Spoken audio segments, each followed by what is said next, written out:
What's up, Quackheads? Will the Pill here. Just to tell you about this week's sponsor. It's All Things Testosterone. It's a podcast. It's maybe not what you would think. It's actually kind of a support group and podcast, and they just give out information about people on testosterone replacement, hormone replacement therapy, and they kind of want to spread the word and have a fun, informative community about how it's often a safe alternative to some of the diet products and even mental health medications. So they're this week's sponsor, and you guys should go check them out anywhere you get your podcasts. I've got the answer right here, ladies and gentlemen, to everything that ails you. Now step right up. One who acts like a duck about his salves and remedies. Cruel practice of making money on people's worries feared throughout the years as quackery. I said cured of backache, nervousness,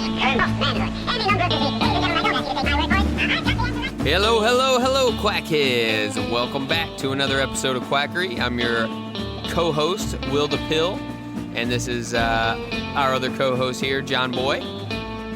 And he's probably drinking a kombucha, as usual. Yep. Nice haircut, by the way. Looks good. Oh, thank you. I just got that today. Sport clips, you know. Cheap. Super cheap. I appreciate that, though, man. Of course, it's the closest thing, you know, I can go to. I had to wear the mask, though, and they're like, oh, did you want us to do your sideburns? I'm like, no, I want my sideburns really, like, long and the rest of my hair cut.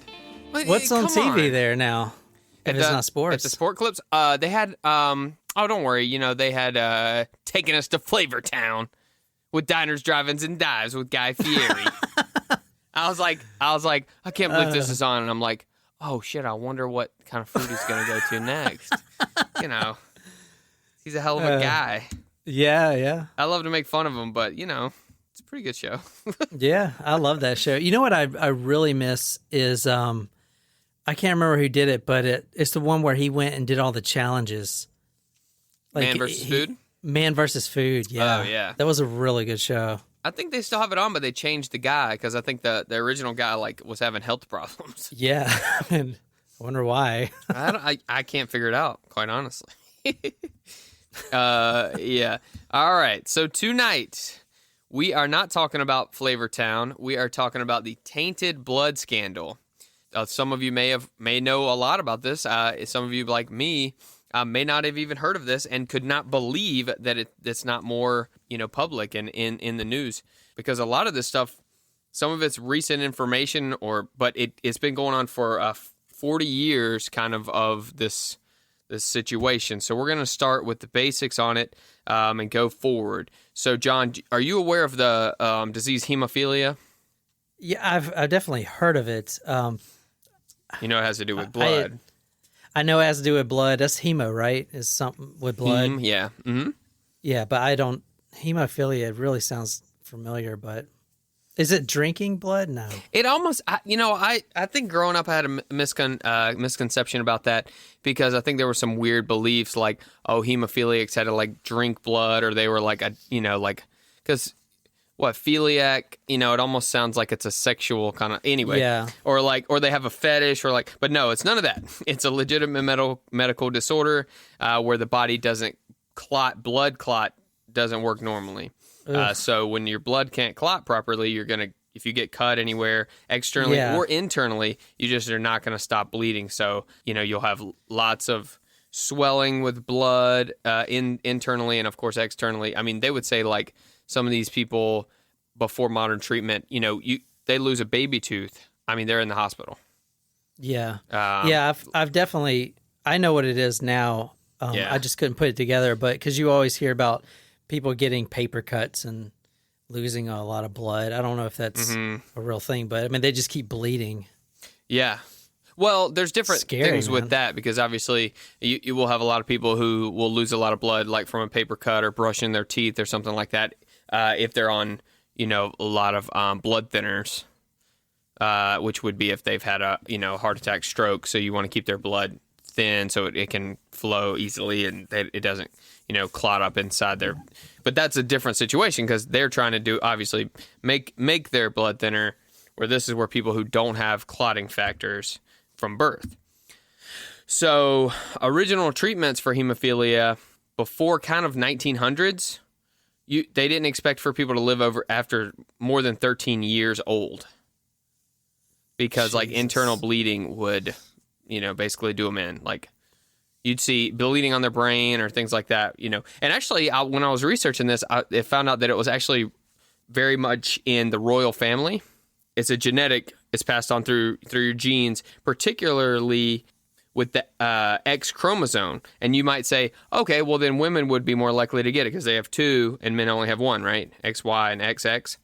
But actually, it's the complete opposite. So you'll typically have a mother who is asymptomatic, but she'll be a carrier, and she'll pass it on to her son. And since he only has 1 X chromosome, he will present with the trait. And so it's almost exclusively men who get active hemophilia. And it was really like widespread in the royal family. They had a lot of sickly hemophiliacs who were dying in the royal family, and they all marry and stuff like that through all the different ones in Europe. So it stayed a problem for a while.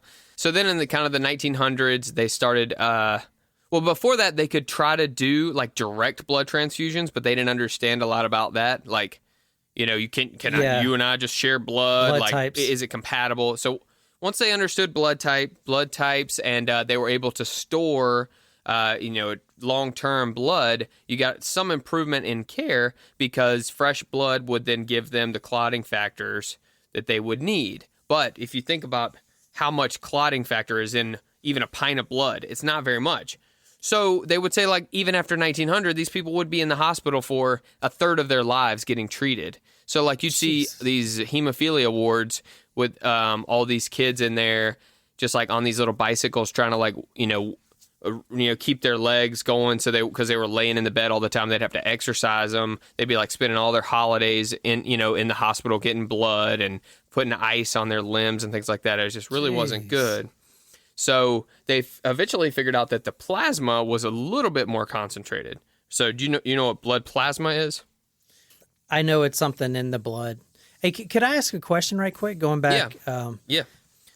What's the difference between, like O positive and A positive? Like what actually is different about the blood that makes it a different blood type? Is it more blood cells or? All right, yeah. So there's actually 8 common blood types: A positive, A negative, B positive, B negative, O positive, O negative, AB positive, and AB negative. The negative and positive is the Rh factor, but the way that works, there are different antigens. So depending on which antigens you have, A or B, and the protein, the Rh factor, it's how your body will be able to accept blood from another source and not reject it. So sort of like when you get like a transplant of like an organ. So like the closer matched it is, like if you have like, your twin brother giving you a kidney or something, you're still probably going to have to take, transplant rejection medication, but it's going to probably do a lot better for you. It's the same thing. They found out matching up the correct antigens in your blood will make, certain will be completely rejected by your body, and then certain, so that's why all the different blood types, they have to keep an eye on that so that you can match them up correctly for donors and recipients now. Cool. Yeah. Yeah, I've never known that. I've always known I had O positive because in the military, like we had to wear that on our vest. Oh, our really? Blood type. Yeah, so if we get shot and we're passed out, they can just look at our vest and see. That's smart. Yeah. Universal donor, right? Yeah, O positive. Oh, yeah, me too. Sweet. We're blood brothers. So the plasma is basically, think about the blood plasma as just like, it's the water of the blood. So if you take out all the things like the red blood cells, white blood cells, and platelets, the rest is plasma. It's like about 55%, and it'll look like kind of like yellowy in color once they separate it out, and it will contain the clotting factors. It will contain electrolytes and things like that are getting transported around the body where they need to go. Hey, this is a really stupid question, probably, but is plasma the same thing as in a TV? I don't know. Is that the same thing? Plasma in your body and plasma TV? A plasma TV? I don't know what the hell's in a plasma TV, but no, I'm sure it's not. What is it? So you would think it's like a plasma gun in a science fiction? I'm gonna shoot you with some blood. Pew pew pew. Dude, I bought a plasma TV, and like the next year, LEDs came out. And I was like, shit, man, I just spent like $1,000 on this stupid thing. Oh, so it means the plasma, and as in the like where the ionized gas electric field where they interact like that and cause like a plasma effect, I guess. I don't understand that kind of stuff. We'd have to go to someone who's into optics to understand optic plasma. But I assume it's something like, the way that radiation works with how they can irradiate the gas or shit. I don't know. That's outside of my scope of understanding. But it's not blood. I can say that with all confidence. That's an awesome question, though. I love that. So, like, what kind of clotting factors would be important that would be in plasma for people with hemophilia? So, factors 8 and 9, which are both made in the liver, are important. So, I promise y'all, stick with me. I know this is a lot of, like, medical information, but it's going to come around here very soon to something shocking. Okay, building it up. All right, so in 1965, though, there was a doctor, Dr. Judith Graham Poole, at Stanford. She examined there was like some stuff, like a tiny bit of like leftover powdered kind of film on the bottom of when they would give the plasma, it'd be like a leftover, and she tested it, and it was super rich in these clotting factors that they particularly needed. So they started calling it the cryoprecipitate, and they would start getting that on purpose, and then they could give it the concentrate, which it was just really concentrated clotting factors. So then that became its own treatment.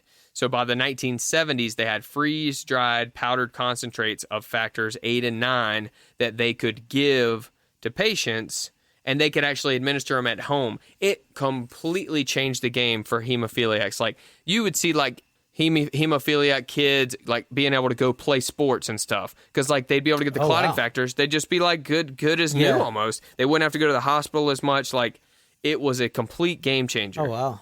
So, pretty cool, right? Yeah, that's awesome. So, this is obviously where it starts to take a turn. Oh.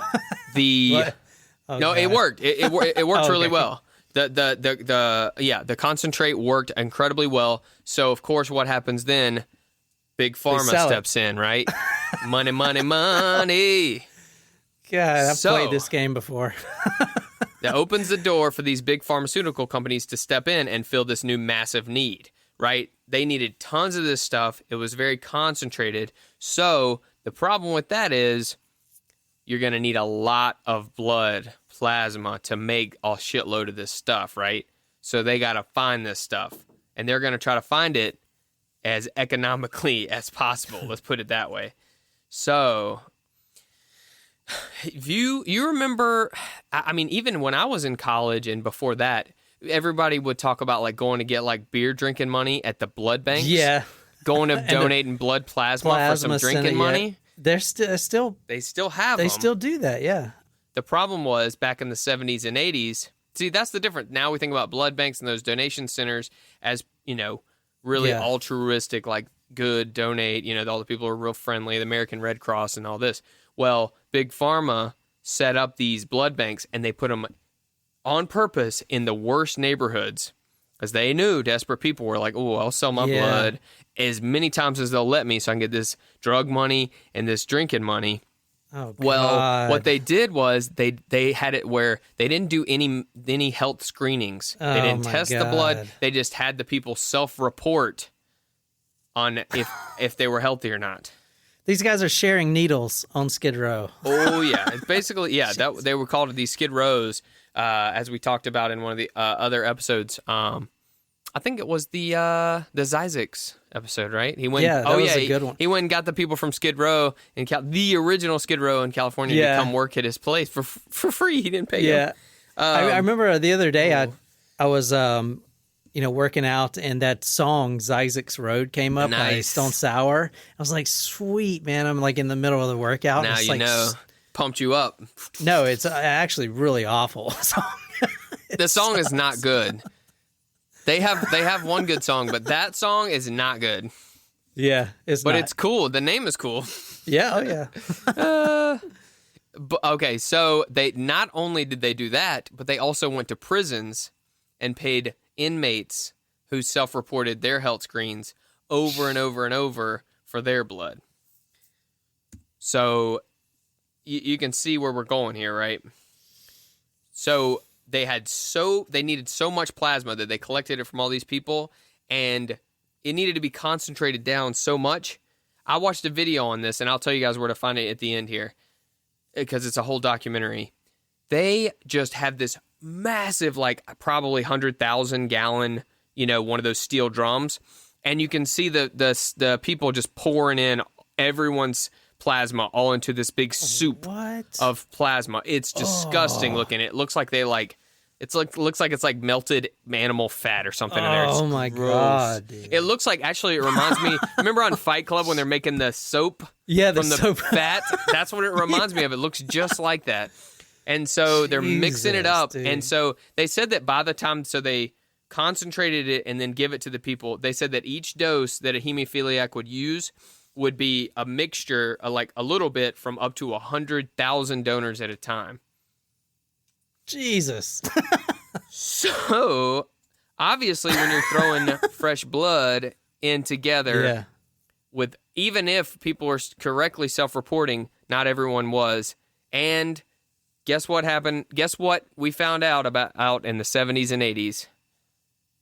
AIDS. Yeah, AIDS, HIV, yeah. So hepatitis and HIV, and they found out that up to more than 90% of hemophilia patients who were using this, which everyone was, like it was a miracle cure for them, got bloodborne diseases, most of them with HIV. Oh my God. They said that up to 10,000 patients contracted HIV and or hepatitis. And I'll put a picture up here. This is a bunch of stuff that came out in the 1980s. There's all these kids who there were parents saying like, he can't come to school with us because he's got AIDS, and he got it from, because there's a whole lot of these beliefs that like AIDS was like a homosexual only virus. They didn't understand it as well. It was kind of discriminated against in a big way. It's not as much anymore. It's like, there's these articles in like People magazine, like Amazing Grace. He almost died of AIDS and now he can't even go to school, and they fought to get him in school, all this stuff. It's crazy. Oh my Lord. Dude. Yeah. And so they didn't even know. So they didn't know that the stuff was contaminated. So they just kept using it, and they were not only getting infected, they were infecting their family members, like husbands. Most of it was boys, like I said, and young men. And they were infecting their, family members. Husbands were infecting wives with HIV because they didn't know to like protect themselves for sex or anything like that, or, whatever. Even once they found out that this started spreading, they kept pushing the product. The CDC continually warned everyone that it was not safe, and all these drug companies just ignored it. So that's insane. So in the 80s, they finally made enough of a stink about it and investigated the product, and they found out that all they had to do to protect it for people, to kill the HIV virus in this, was just warm it up in a hot water bath before they sent it out. What? That was it. But that's insane. And so they actually had someone from the pharmaceutical company on record saying they knew that, and they didn't do it because they thought it would be too expensive. Oh my Lord! Did anybody from the royal family get infected? Now, not as far as I know, but it is interesting you asked that, because this story is far from over. Okay, so in 1983, the United States started requiring that they heat treated all of their product. However, they did not recall any of the old product. So it stayed out and people continue to use it. Yeah. Not only that, they had made a shitload of it, in preparation to sell, I guess, for that year. Well, they couldn't do anything with that, and they didn't want to just dump it. So guess what they did? Did they sell it overseas? Sent it overseas to England. What? The National Health Service bought it. It went a lot of places in Europe, but England was the biggest place that bought it. And thousands of people got HIV over there from tainted American blood products. Oh, my God. I thought you were going to say somewhere like Somalia or something. No, isn't that crazy? Like, what the hell is England doing buying blood products from us? Yeah. Gross.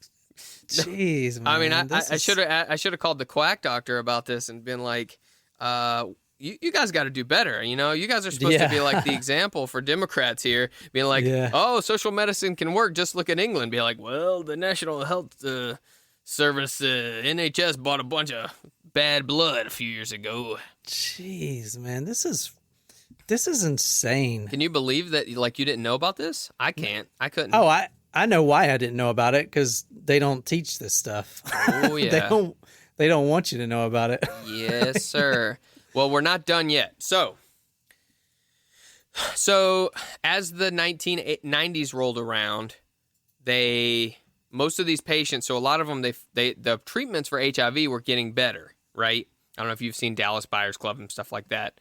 They started getting the treatments getting better, and so the people had better life expectancies, and they kind of had this thing that was like, okay, they interview a guy in this documentary I'll talk about here in a second, where he's like, we thought, hey, you get on the correct treatment regimen, and if you can live past 30, you're probably going to live, your life expectancy should be pretty good.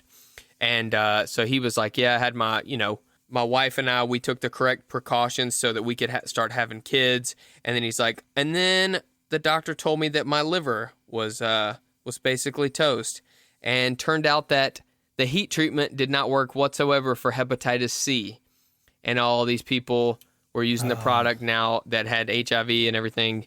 We were getting hepatitis C. Jeez. Is hepatitis C a bacteria, or not a bacteria? Well, AIDS is they're a both, virus. They're both viruses, yeah. Okay, so hepatitis. All right, so I got a slide here. I'll go through all the different types of hepatitis. So hepatitis, you got to break it down. So that would be liver. Itis is the inflammation of the liver. So it's a viral infection. That causes inflammation in your liver. But the interesting part with this here, I'll give some good news, is a lot of these patients got liver failure, and some of them, not all of them, but some of them got liver transplants. They actually were able to get them, which is a very painful procedure, very intensive. It takes a lot, and there's not a lot of available, donors out there. But if you remember when I talked about the clotting factors, they're made in the liver. So some of these patients, even though hepatitis and HIV ravaged them, boom, they get a new liver, no hemophilia anymore, which is crazy. That is crazy. So then they had to start, we'll talk about the different types of hepatitis. So there's, the main kinds are hepatitis A, B, C, D, and E. Hepatitis A and E are similar in that there's no cure for it, but it's not very serious. Like, you can contract it from like eating bad oysters or stuff like that, and you'll probably just get like a stomach, ache or something like that, a few days, and then you'll be fine. You'll be good to go. Does it stay in you though?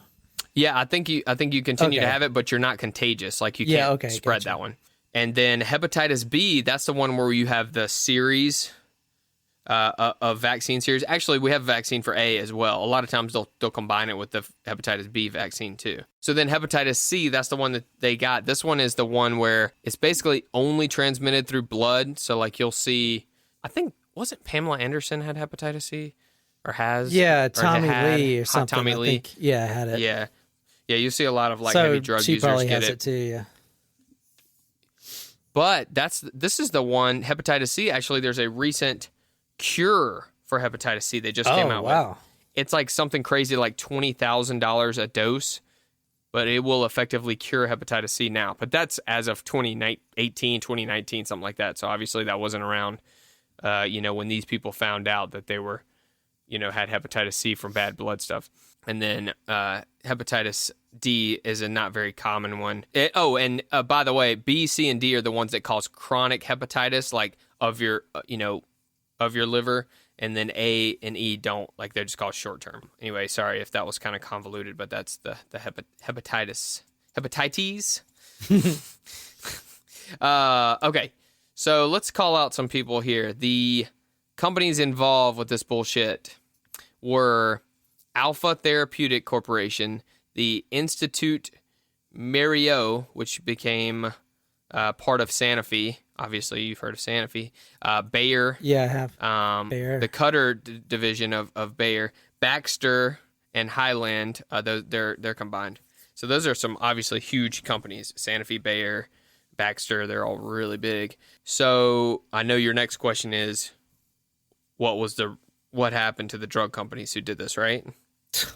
You serious? What do you think? Nothing? I mean, what happens nowadays? Nothing, man. They get a fine. This is and then nowadays. They keep on going. This shit, they didn't pay this off until the 2000s. Like, this is recent. Oh, wow. They finally paid off. So it kept coming down. Well, the lawsuit started in 1996. And what happened was Bayer especially and the rest of these companies got together with them on this. They basically came out with, I like to call it bully payments basically for these people. So basically set up a thing where the patients or their families, if they died, which a lot of them had died, they wanted to pay them $100,000 each, which was what they made off of each person's treatment for a year. Like, that's how expensive the shit was. So it wasn't like nothing for them to pay these people, right? It was a $600 million, deal, but they bullied them into saying, you can go and try to sue us for more on your own, but if up to 100 people refuse the deal, then the whole thing will be canceled. So you'll mess it up for everyone. Yeah. How can they even define those terms? If this is like a civil action lawsuit. Because it's not. So what they did was they got in front of it and they said, this is not a lawsuit. This is compassion payments for these victims because we feel for their families. This is what they said. And this is a quote.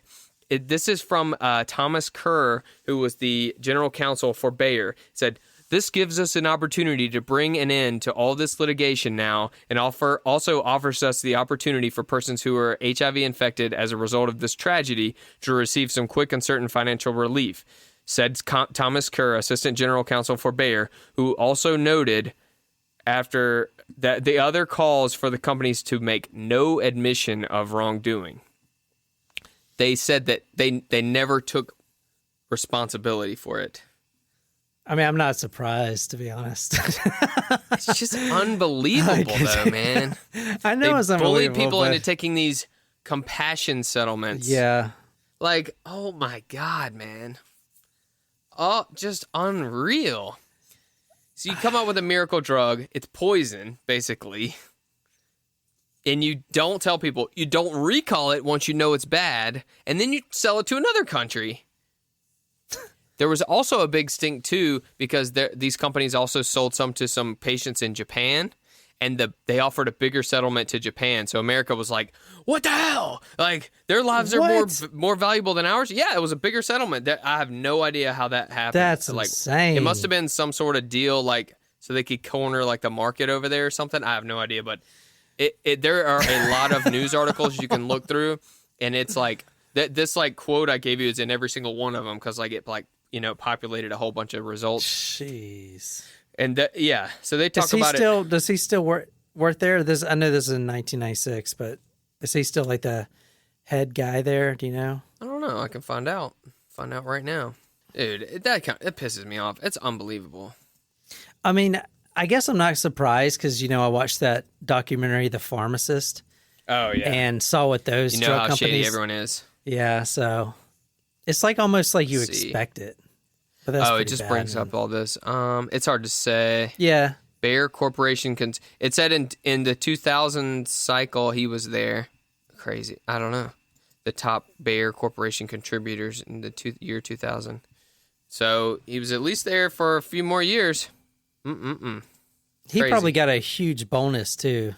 Oh, sure. I think he was just the lawyer who handled the case. Oh, okay, gotcha. For them. Well, it wasn't a lawsuit. He was the one doling out the compassionate monies. Yeah, I mean, because I was thinking about it. If they came out and was like, all right, we screwed up, it's our fault, this was our wrongdoing, then maybe a civil action lawsuit, it's easier for someone to bring that against them. If they're like, well, they admitted it. I don't know. Well, that's the kind of lawyer, thing. So. But if they do a class, it's always crazy with those class action things. I don't know if you've been involved or like, for instance, there's the one where like, have you ever bought those NCAA football games for Xbox or PlayStation? Do you ever get those? No. Well, if you had ever bought those, or they don't have them anymore, but I think the last one was like 2016 because a player made a stink because like the shit was getting too realistic on the game and they said it was using their likeness without them getting paid for it. So they shut the whole thing down. Not only that, there was like these few players sued them, and there was like a class action lawsuit where like they were going to reimburse the people who bought the game. But if you did it, you looked in there, it was going to be like less than like $5 per person. There's another one too. I saw for me, it was like a Google one. Did you see that one?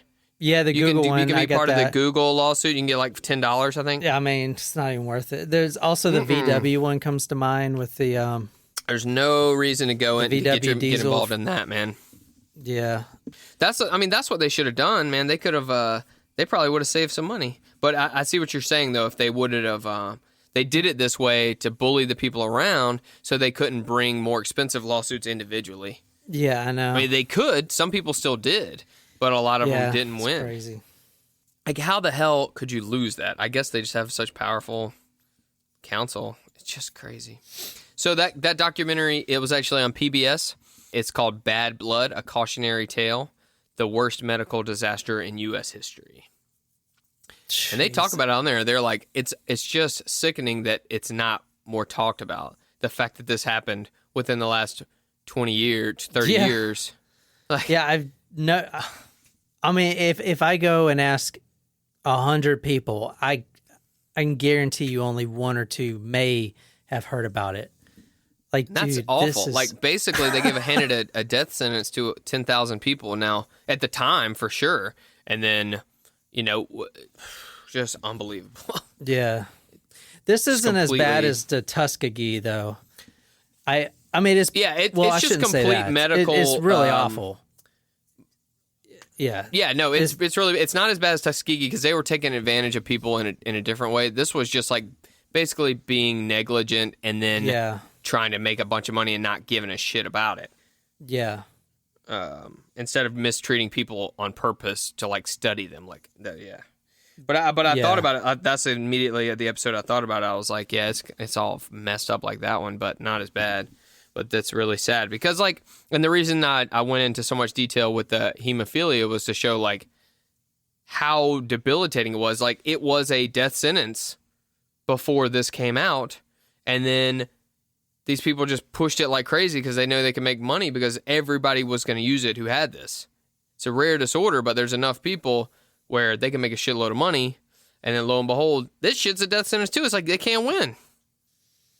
Terrible. But if you want to donate to hemophilia, there's the www.hemophilia.org. They will put your money to good use on treatments and things like that. Oh, obviously they came out with ways to sanitize and cleanse it after they found out that the heat treatment wasn't working for hepatitis C, so don't panic. It's clean now. There's also synthetic versions of the clotting factors that they're using as well, and that stuff is the research on that is advancing more.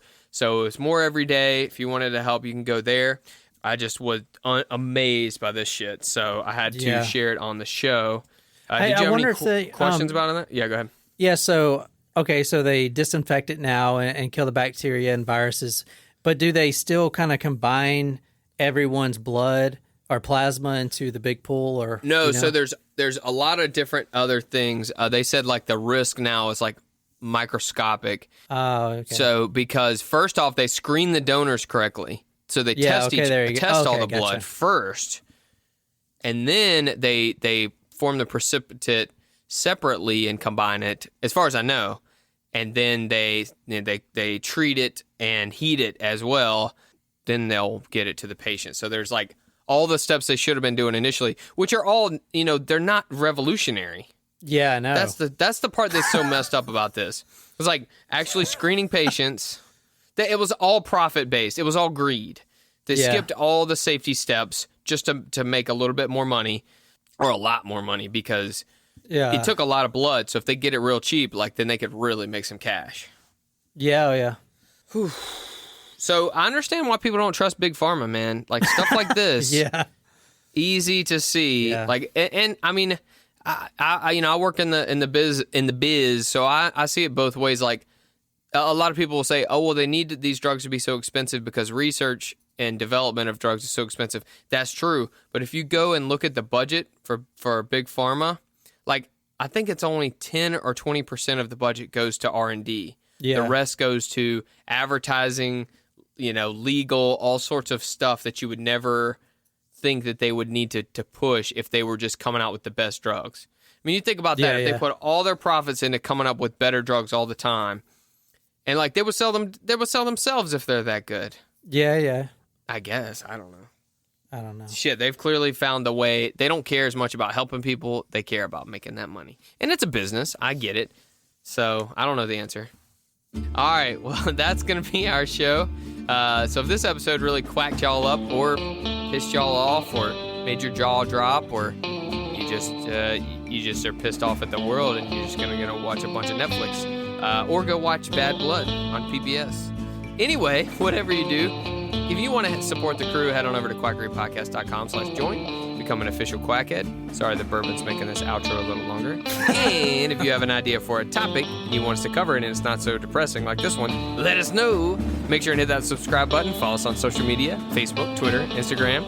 Check out all the pictures from the show at quackpod.com or quackerypodcast.com. Rate and review us on Apple Podcasts. That makes such a huge difference. Tell your friends, and as always, keep calm and quack on.